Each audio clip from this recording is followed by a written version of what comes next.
1.000 laki-laki kumpul di alun-alun. Langsung yang ditugaskan mengatakan, yang takut istri sebelah kanan saya, yang tidak takut istri sebelah kiri saya. Yang sebelah kanan yang takut istri itu 999 orang. Semua pindah yang takut istri semua. Tinggal satu aja. Oh, badan kekar, leok, garang banget. Dia sendiri ke kiri. Raja yang panggil dia, tanya dia. Apa rahasianya kamu tidak takut istri?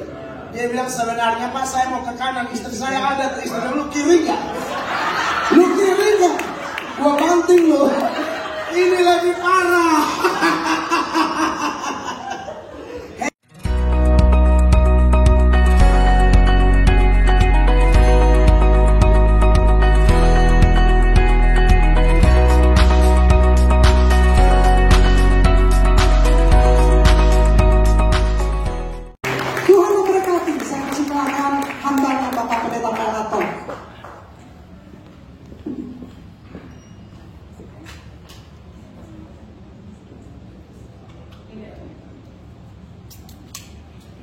Shalom. Mari kita berdiri bersama-sama, Bapak Ibu terkasih. Kita satu hati, kita berdoa sekarang. Kita berdoa, terpujilah Allah pencipta langit dan bumi, Allah yang hebat, Allah yang ajaib, Allah yang tidak pernah berubah, dahulu, sekarang, sampai selama-lamanya. Kami cinta kepadamu, karena Engkau Allah lebih dahulu mencintai kami. Kami berdiri tegak saat ini di hadapan hadirat-Mu, di hadapan tahta kasih karunia-Mu. Semua karena belas kasihan Tuhan semata-mata. Kami bukan siapa-siapa, kami bukan apa-apa, tetapi di dalam Engkau kami sungguh berharga. Karena siapa yang ada dalam Kristus, dia adalah ciptaan baru. Yang lama sudah berlalu, sesungguhnya yang baru sudah datang. Saat ini ya Bapa di surga, terima kasih untuk kesekian kalinya Tuhan izinkan hamba-Mu bicara lagi atas nama-Mu. Urapi hamba, penuhi hamba-Mu dengan roh dan hikmat-Mu. Urapilah setiap huruf kata kalimat yang akan hamba-Mu seberangkan kepada jemaat-Mu saat ini. Biar seluruh jemaat-Mu yang hadir ya Tuhan mendapatkan berkat, mendapatkan sukacita.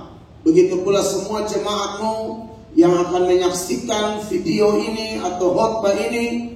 Tuhan urapi, jadikan tanah hati kami semua seperti tanah yang subur, supaya setiap benih firman Allah yang ditaburkan berakar, bertumbuh, berbuah lebat dan manis demi kemuliaan nama-Mu. Demi nama Tuhan Yesus, pusat pujian penyembahan kami, pusat pemberitaan kami berdoa dan siap terima firman-Mu. Semua yang rindu firman Tuhan Yesus Kristus, satu hati kita berkata, amin. Beri tepuk tangan yang meriah bagi Tuhan Yesus. Silakan duduk, Bapak Ibu terkasih. Haleluya. Salam. Puji Tuhan, saya mengucap syukur karena kemurahan Tuhan. Saya ingat, saya khotbah di gereja ini yang ketiga. Saya ingat 3 kali saya khotbah di gereja ini dalam beberapa kesempatan.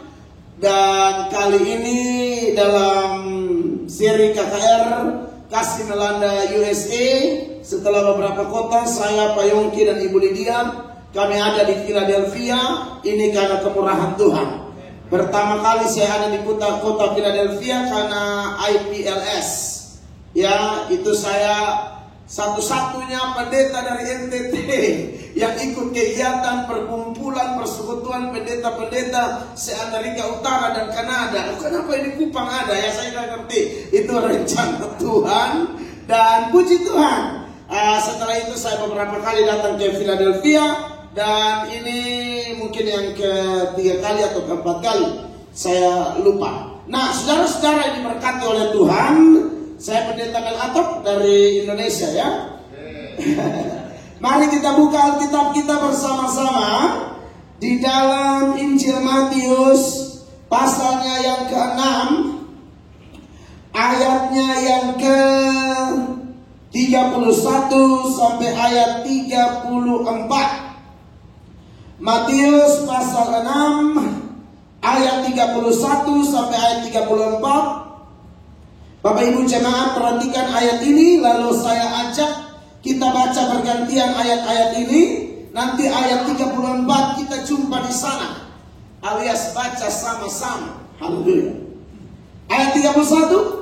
Sebab itu janganlah kamu khawatir dan berkata, apakah yang akan kami makan? Apakah yang akan kami minum? Apakah yang akan kami pakai? 32, jemaat 23.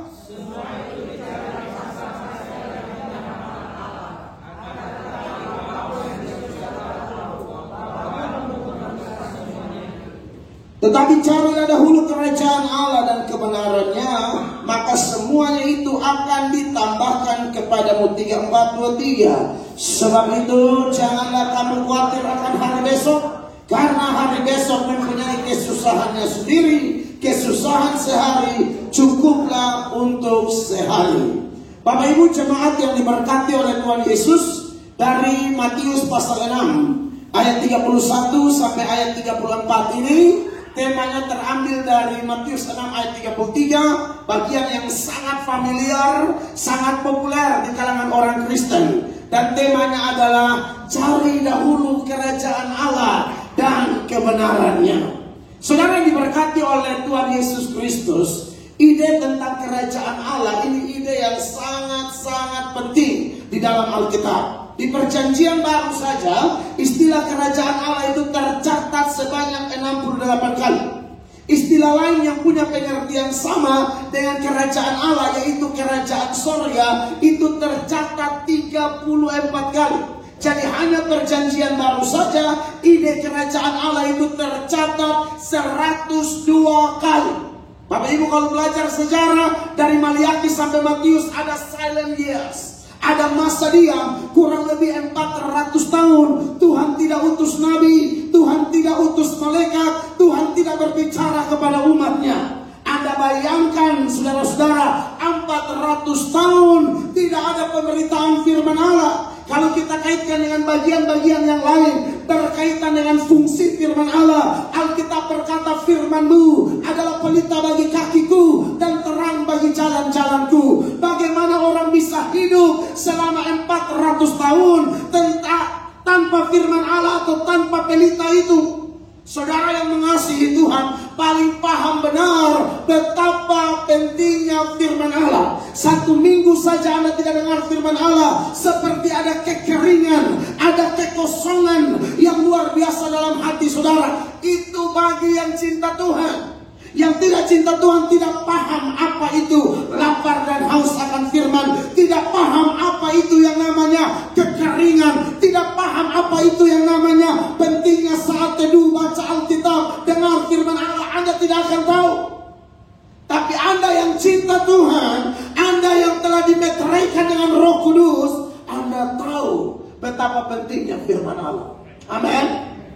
Nah saudara-saudara, tetapi menarik bahwa Tuhan yang kita sembah, Allah yang hebat, Allah yang ajaib, Allah Yahweh yang kita kenal dalam Yesus Kristus Tuhan, Dia Allah yang berkata, aku tidak akan biarkan umatku jatuh sampai tergeletak. Murkanya hanya sesaat, tapi kasih sayangnya, kemurahannya tak berkesudahan. Maka ada limit di masa diam itu. Di penghujung masa diam itu, Tuhan utus hambanya yang bernama Yohanes Pembaptis, seorang pengkhotbah yang no compromise. Dia tidak peduli mau pejabat di depankah, siapa di depankah, bagi dia kebenaran tetap kebenaran. Sekalipun langit runtuh, firman Allah tetap firman Allah. Dan gara-gara itu, memang kepalanya dipenggal putus. Gara-gara tidak ada rohaniwan zaman itu yang berani tegur perselingkuhan Herodes. Gak ada yang berani. Ahli Taurat Farisi yang katanya sangat kuat dengan agamanya, sangat kuat dengan tradisinya, sangat kuat dengan Taurat. Tetapi lihat Herodes itu kayak lihat setan. Mereka takut luar biasa. Tidak ada yang berani ngomong. Tapi tampil Yohanes Pembaptis, dengan tidak halal engkau mengambil istri saudaramu. Wow. Dan pada waktu dia tampil, dia beritakan apa? Bertobatlah, Sebab kerajaan Allah sudah dekat. Tapi kemudian dia ditangkap. Catatan Markus mengatakan ketika Yohanes ditangkap, tampillah Yesus di Galilea dan Yesus mengkhotbahkan hal yang sama. Bertobatlah sebab kerajaan Allah sudah dekat. Yesus utus murid-murid, dia suruh beritakan apa? Beritakan kerajaan Allah sudah dekat.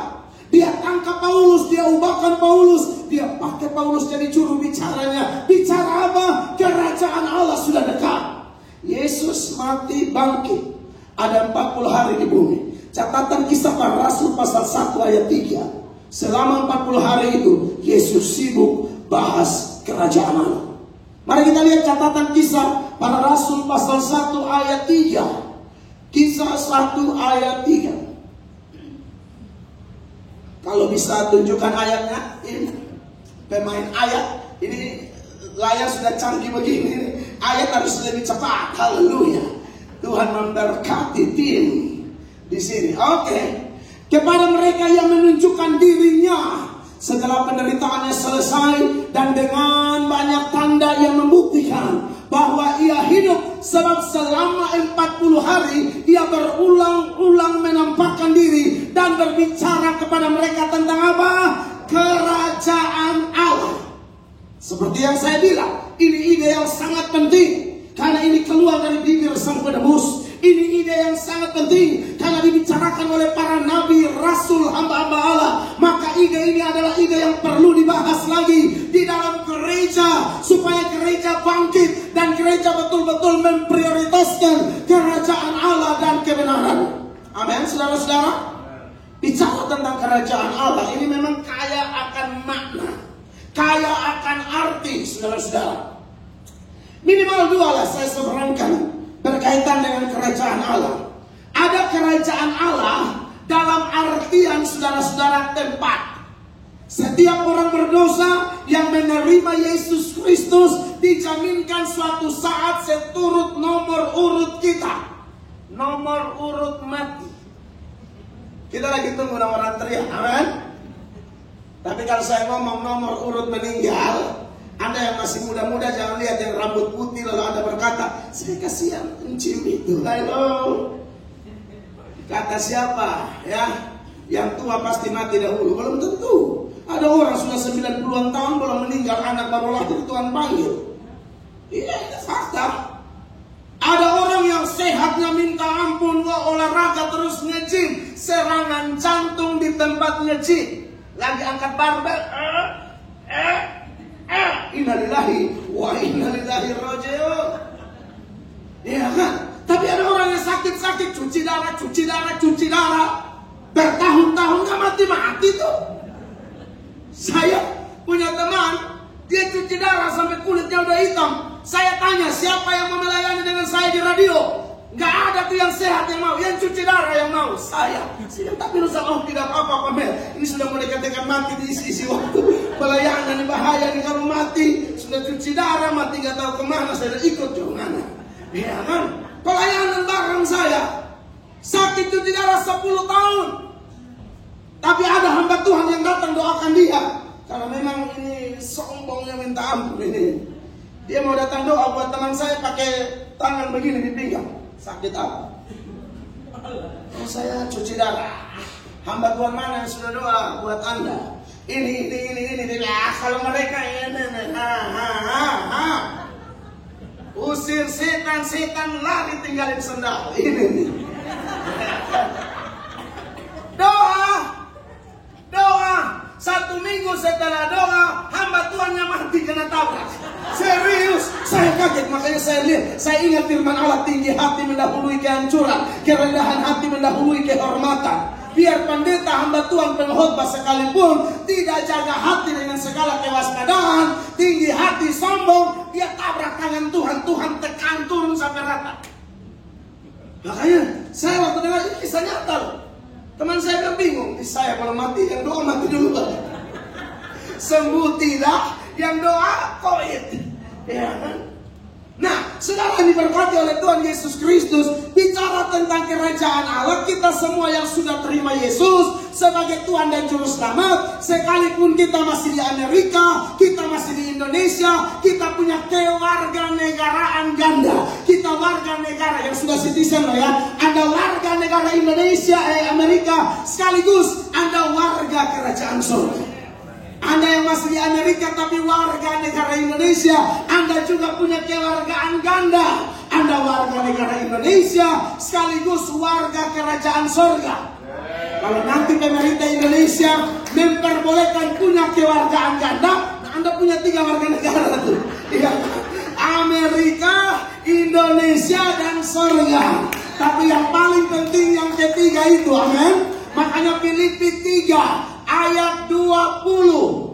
Ini jaminan firman Allah yang mengingatkan bahwa semua yang percaya Yesus, Anda dan saya adalah warga kerajaan surga. Filipi 3 ayat 20. Haleluya. God is good. And all the time. Saya sengaja supaya ayat keluar. Haleluya. Tapi belum keluar. Haleluya. Filipi 3 ayat 20. 1, 2, 3. Karena kewargaan kita adalah di dalam surga. Haleluya.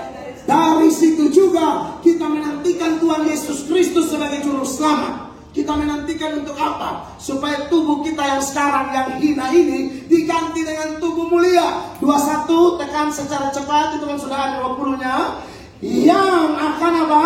Mengubah tubuh kita yang hina ini sehingga serupa dengan tubuhnya yang mulia menurut kuasanya yang dapat menaklukkan segala sesuatu kepada dirinya. Tubuh yang ini masih bisa asam urat, kolesterol, darah tinggi gara-gara seafood. Haleluya. Gua datang di Amerika memang peperangan kita bukan melawan darah dan daging, tapi melawan lobster dan crab. Haleluya. Belum lagi di buffet ada steak. Oh God, haleluya. Saya bayangkan ya dulu tuh mau makan enak tuh susah. Mau makan enak tuh susah setengah mati saking miskinnya. Papa tidak tamat SD, mama tidak tamat SD. Ekonomi keluarga lemah lembut. You know what I mean? Lemah lembut bingits. Iya kan? Waduh, mau makan enak tuh susah. Telur 1 butir tuh mama bikin keliling itu kuali. NTT bilang tacu ya. Langsung mama main kungfu bagi 4, 1, 2, 3. Makan telur 1 bagi 4. Itu telur bisa habis bersamaan dengan nasi supaya tetap diimbangi oleh lauk. Tapi ya itulah Tuhan baik. Sekarang ya Tuhan berkati, jadi makan enak apa aja bisa. Ya, hanya saya belum makan ular aja. Lalu teman-teman saya di Manado tuh banyak tuh makan ular. Nah, saudara-saudara diberkati oleh Tuhan Yesus.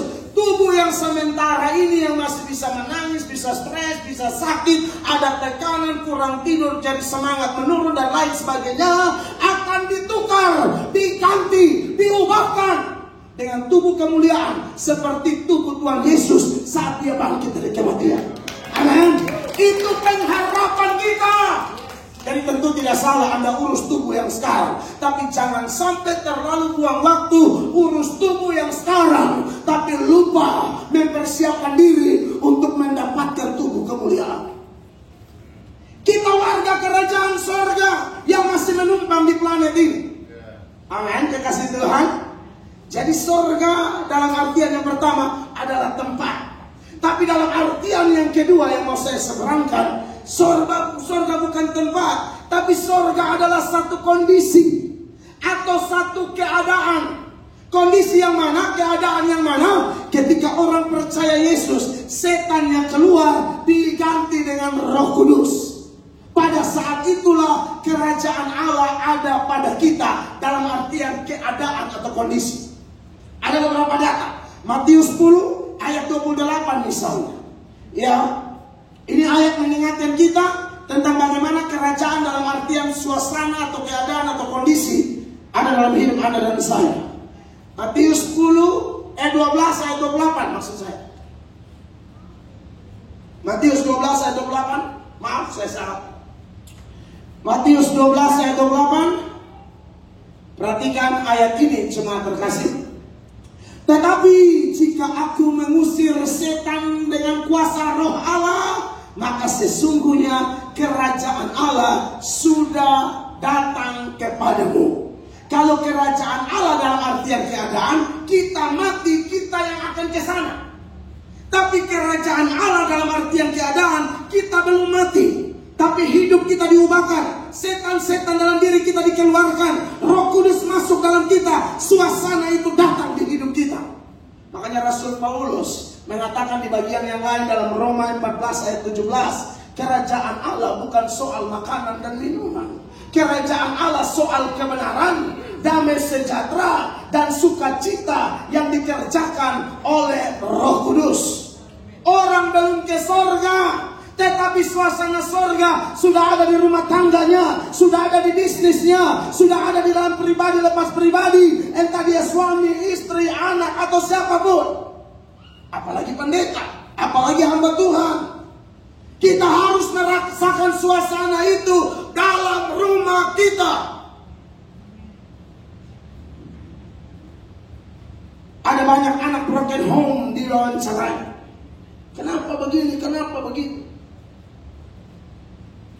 Dia bilang apa? Saya tidak nyaman tinggal di rumah, katanya, di Indonesia. Gara-gara apa? Dia rasa neraka sudah pindah ke dalam rumah. Bapak pukul mama, mama maki bapak, bapak smackdown mama, mama UFC, MMA papa. Oh, mereka baku bahagia satu rumah. Tidak.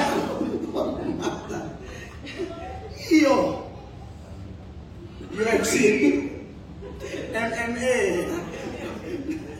Conor McGregor. Iya, mama mau baku pukul dengan bapak. Bapak pukul mama, mama Inkai, karate. Baku hantam itu di situ. Ya. Sampai ada bapak-bapak tuh yang sudah memang dibawa ke pihak istri lah. Nakut istri luar biasa. Bapak-bapak di sini tidak ada. Ini bapak-bapak penuh kemuliaan semua. Ini bapak-bapak di Uganda. Haleluya. Tapi saya pernah dengar cerita tuh ada sayembara di satu negeri. Rajanya tuh takut istri. Jadi dia buat sayembara. Tolong kumpulkan semua laki-laki di negeri ini. Dan tolong pisahkan mana yang takut istri dan mana yang bisa atur istri. Yang bisa atur istri saya mau tanya solusinya apa. Caranya bagaimana dia mau saya kasih hadiah. Pengumuman sayembara. 1.000 laki-laki kumpul di alun-alun. Langsung yang ditugaskan mengatakan, yang takut istri sebelah kanan saya. Yang tidak takut istri sebelah kiri saya. Yang sebelah kanan yang takut istri itu 999 orang. Semua pindah yang takut istri semua. Tinggal satu aja. Badan kekar, reok, garang banget. Dia sendiri ke kiri. Raja dia panggil dia, tanya dia. Apa rahasianya kamu tidak takut istri? Dia bilang sebenarnya Pak saya mau ke kanan, istri saya ada. Istri lu kiri gak? Lu kiri gak? Gua banting lu. Ini lebih parah. Hei istri-istri, firman Allah berkata dalam Efesus 5 ayat 22, hai istri tunduklah kepada suamimu seperti kepada Tuhan. Istri sekarang bukan tunduk, tanduk. Kalau tunduk Roh Kudus, tanduk roh kerbau. Banteng. Ya kan? Nah, Bapak Ibu jemaat yang diberkati Tuhan Yesus Kristus. Jadi tentu suasana kerajaan ini sebelum kita meninggal, urusan Tuhan waktu kita kapan terserah. Saya punya teman senior pendeta di Jakarta, pendeta Abraham Suala dari GBI. Pendeta Abraham Suala pernah bilang begini, sangat mudah bagi Tuhan membuat kita tidak ada hari ini. Tapi kalau kita masih ada hari ini, masih ada agenda Tuhan yang harus Tuhan selesaikan melalui kita. Sangat mudah bagi Allah membuat kita tidak ada malam ini. Tapi kalau kita masih ada kesempatan, nikmatilah hidup dengan suasana kerajaan Allah yang dipimpin oleh Roh Kudus. Saat Anda dan saya terima Yesus sebagai Tuhan dan Juru Selamat. Karena saya rasa saya dan tim, saya Ibu Lydia Panyongki datang untuk melayani kasih melanda USA buat semua gereja-gereja Indonesia sejauh yang dipercayakan kepada kami. Anda semua kebanyakan pelayan, Anda semua adalah pendukung-pendukung pelayanan. Ini adalah cara Tuhan untuk membangkitkan semangat kita, untuk membangunkan kita, untuk membuat kita lari lebih kencang. Mengingat waktu kita tidak banyak. Amin. Ada orang hidup di dunia seolah-olah dia mau kekal di dunia. Saudara, hidup ini sementara di dunia. Nah, oleh karena itu, saya mau berbagi apa pentingnya mencari dahulu kerajaan Allah dan kebenarannya, mencari pemerintahan Tuhan di dalam hidup saya dan saudara dengan undang-undang kebenaran firman ini. Ada beberapa hal seturut teks kita. Yang pertama, ya, kalau kita lihat ayat ini, di dalam ayatnya yang ke-31. Sebab itu janganlah kamu khawatir dan berkata, apakah yang akan kami makan, apakah yang akan kami minum, apakah yang akan kami pakai. Ayat 34 menekankan sekali lagi, sebab itu janganlah kamu khawatir, dan seterusnya. Bahkan di ayat 25 dari bagian konteks sebelumnya dikatakan, karena itu aku berkata kepadamu, janganlah khawatir akan hidupmu, dan seterusnya. Saudara-saudara, apa pentingnya mencari dahulu kerajaan Allah dan kebenarannya menurut nats yang kita bahas hari ini? Ya, yang pertama adalah supaya saya dan saudara berkemenangan atas kekhawatiran. Orang mengasihi seseorang minimal dia tahu dua hal. Apa yang orang yang kita kasihi itu sukai, sekaligus apa yang dia tidak sukai. Saudara kalau mengatakan saya mengasihi suami saya atau istri saya, harus tahu dua hal ini nih. Apa yang paling membuat suami saya suka, tapi jangan lupa cek apa yang dia tidak suka. Iya kan? Apa yang paling istri saya sukai dan apa yang paling dia tidak sukai. Yang dia sukai itu kejutan misalnya. Karena ibu-ibu kayak begitu, ulang tahun pribadi, kejutan, anniversary, ya pernikahan, kejutan. Ada istri yang suka begitu. Kebetulan istri saya tidak begitu. Oh, dia nggak penting begitu, saya suka begitu. Saya juga orangnya tidak yang bisa mesra bawa bunga sama pot-potnya, itu susah. Saya nggak, beta nih orang tidak bunga-bunga begitulah. Saya kurang. Tapi ada orang begitu, saya hargai ya. Semua laki-laki, suami kan karakternya beda-beda. Nah, ada yang begitu dan istrinya senang banget gitu loh. Dan istrinya tuh kadang-kadang umpan-umpan suaminya, wah tadi asik tuh saya ke ulang tahun ibu ini, ibu Susi, suaminya baik banget kasih bunga. Itu sedang dia rangsang suaminya, lu tolong dong bunga. Kalau bunga ini nggak ada ya bunga apa? Tapi ada juga dia tidak suka dengan warna tertentu. Mungkin karena warna itu dia tahu warna kesukaan mantan suaminya, ya kan? Pink atau apa begitu. Dia suka kejutan tapi hadiahnya warna pink, ini kacau. Nggak ngerti ya? Kejutannya dia suka, isi kejutannya ini. Dia lebih suka tuh warna loreng karena dia roh-roh tentara ya. Dia suka hijau hitam begitu.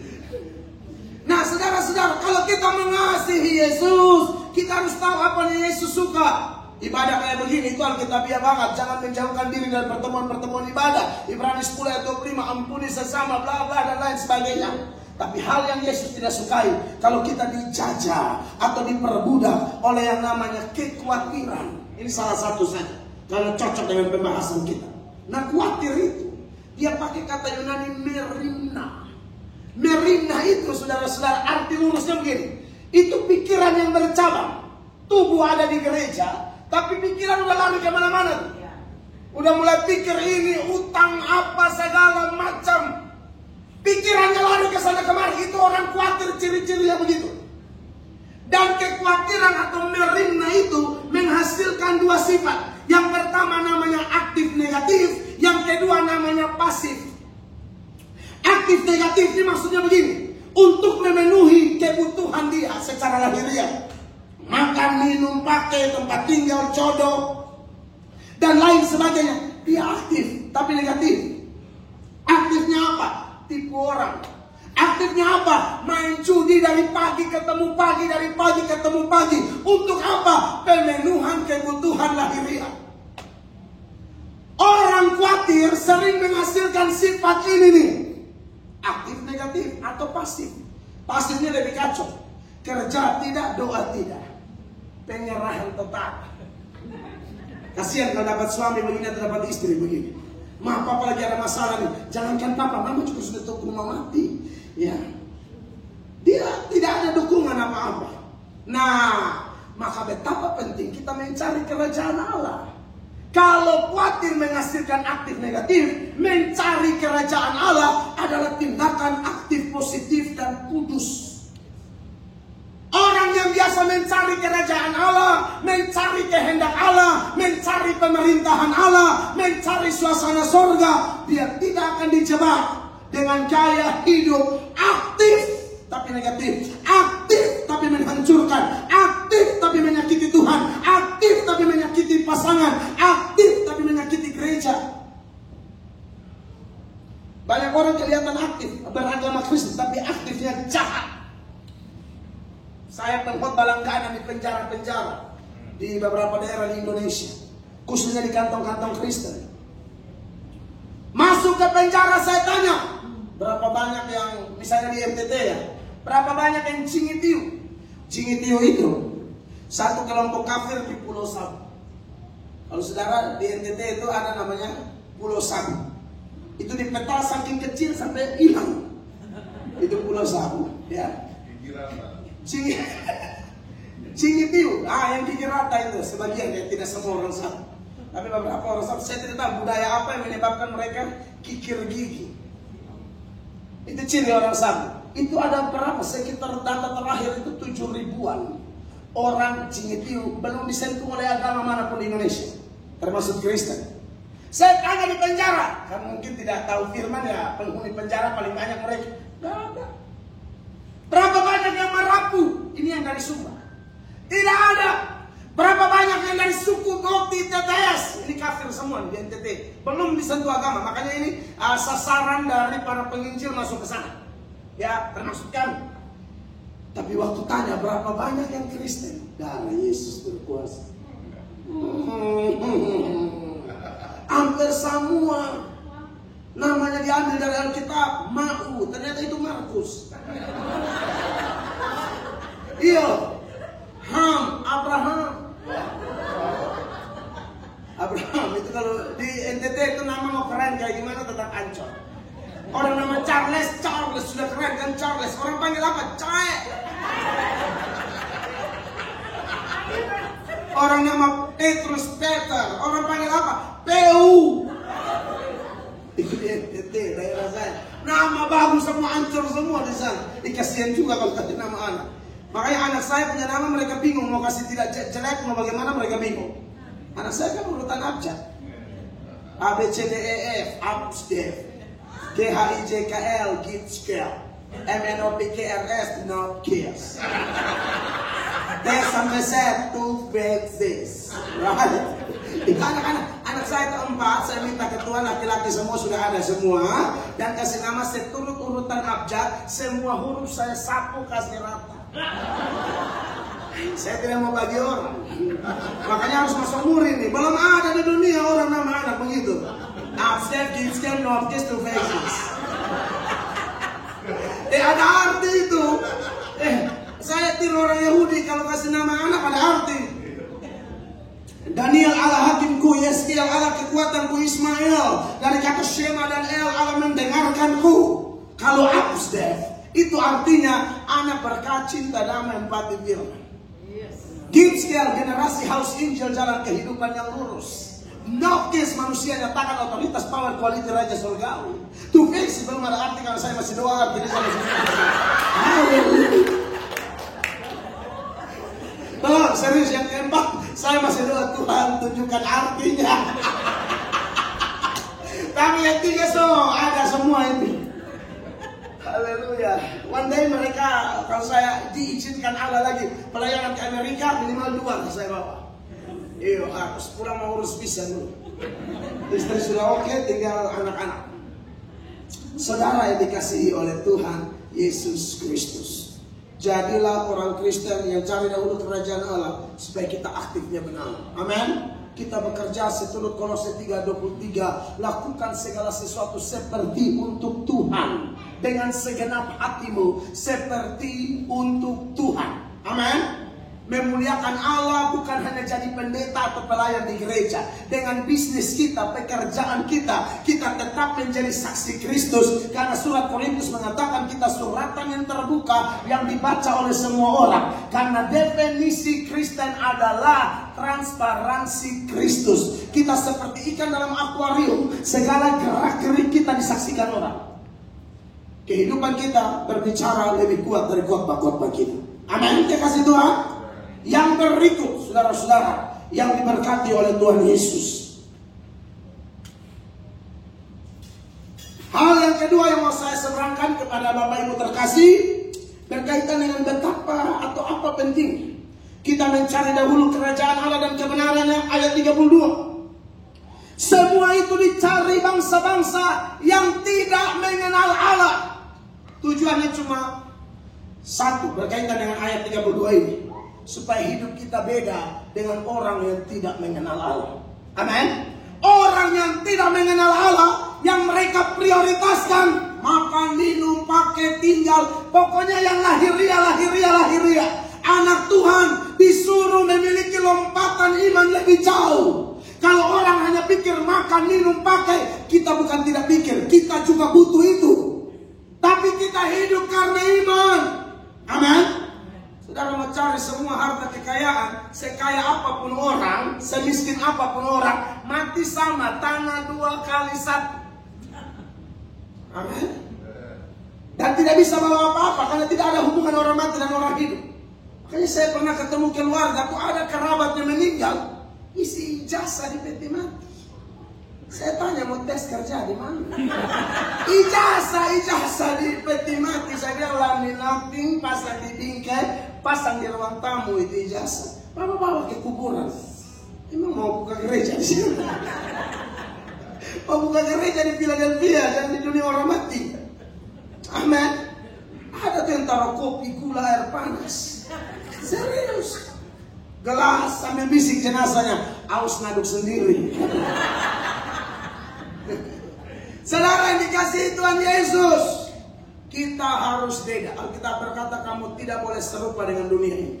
Ada dua jenis Kristen, Kristen bunglon dan Kristen ikan laut. Bunglon itu nempel di mana dia kayak begitu, kuning dia kuning, hitam dia hitam, biru dia biru, coklat dia coklat, itu bunglon. Di gereja haleluya, di luar gosipin orang, ya.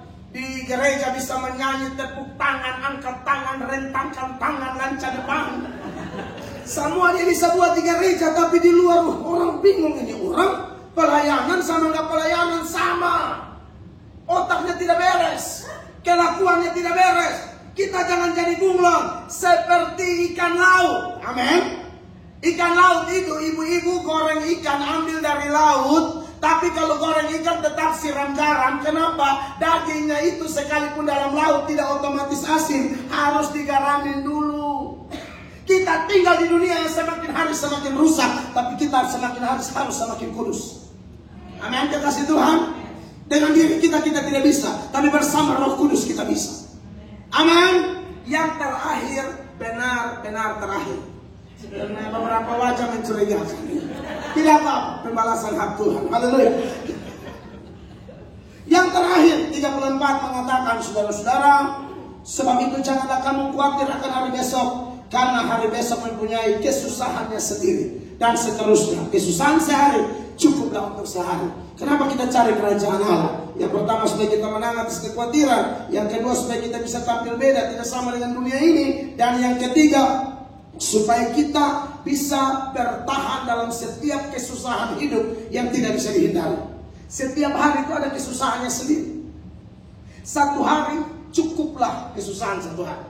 Jadi kalau kita cari dahulu kerajaan Allah, kita tuh tipe orang yang apa yang ada di depan kita atasi. Ya, ada orang masih muda kelihatan muka tua tuh gara-gara begini. Masalah yang harusnya satu hari, katakanlah bebannya 5 kilo, dia udah gabung 1 minggu. Jadi dalam satu hari dia pikul 35 kilo. Makanya kelihatan hidupnya, aduh cantik sebenarnya. Tapi lihat lama-lama kok, karena Yesus berkuasa. Karena terlalu banyak berpikir sesuatu yang bukan porsi dia pada hari itu. Saya tidak bilang kita tidak boleh bikin planning, bukan itu maksudnya. Tetapi atasi setiap pergumulan, enjoy, sukacita itu bukan sekedar keadaan, sukacita itu pilihan. Sebab Paulus dalam penjara sekalipun dia berkata, bersukacitalah, sekali lagi kukatakan bersukacitalah. Biasanya kita kalau dalam penjara, kita butuh orang di luar yang menguatkan kita. Kenapa saya tahu? Saya 8 kali ditangkap sebelum jadi pendeta. Saya lama di dunia persilatan. So, sebelum pendeta pendekar ini. Aduh, nakal, kurang ajar, gara-gara miskin, tidak kenal Tuhan, satu keluarga tidak tahu gereja. Ada pendeta bilang kalau kapal selam Rusia itu canggih, masuk 1 bulan baru keluar. Amerika punya lebih canggih katanya, masuk 3 bulan baru keluar. Kalau kami masuk 1 tahun baru keluar, pas Natal. Pas Natal baru keluar, jadi iman mau bertumbuh dari mana? Maka hidup saya sembarang, saya bacok orang, saya tusuk orang, saya berkali-kali masuk tahanan. Tiap kali dalam sel saya selalu janji Tuhan, kalau bebas hamba bertobat, omong kosong, bebas saya tidak bertobat, bebas tambah kumat lagi Tuhan hantam lagi, janji lagi, keluar bohong lagi Tuhan hantam lagi, masuk lagi 8 kali. Sampai terakhir itu 13 Januari 1999. Saya janji sama Tuhan tidak bertobat. Bulan Mei penginjil dari penjara menginjil di jalanan. Saya dijamah Tuhan di situ. Lalu tahun 2000 pendeta Teni Landena datang khotbah di Kupang, di Stadion Merdeka. Itu Stadion Merdeka, saya dengar Pak Teni cerita ada kisah. Ada pendeta KKR di Stadion Merdeka tuh Pak Teni masih kecil. Digendong oleh papanya. Lalu Roh Kudus bekerja, lalu Pak Teni bilang, nanti saya kayaknya akan khotbah di tempat ini. Berapa puluh tahun kemudian, pendeta Teni Landena, waktu itu ada Frankie Siombing, ada Pak Bambang Wijaya, saya ingat Remuna. Saya anak yang masih bertumbuh dan cakap bangun, saudara-saudara. Waktu itu saya ingat pendeta Teni Landena khotbah tentang Hosea dan Gomer. Ini pengalaman rohani jadi tidak bisa lupa. Waktu dia tantang kami lagi, yang mau bertobat bukan jalan, lari. Saya lari itu saudara-saudara. Lari sambil menangis dijamah Tuhan. Dia Allah yang hebat. Dia Allah yang luar biasa. Ketika kita mengenal Tuhan, kita andalkan Tuhan, dia janji. Pencobaan-pencobaan yang kamu alami adalah pencobaan biasa yang tidak melebihi kekuatanmu. Allah setia, dia akan beri jalan keluar sehingga kita sanggup menanggungnya. Kiranya khotbah sederhana ini memberkati kita. Beri tepuk tangan yang meriah bagi Tuhan Yesus. Mari kita berdiri sama-sama teman-teman di YouTube. Terima kasih, God bless you all. Mari kita kasih Tuhan.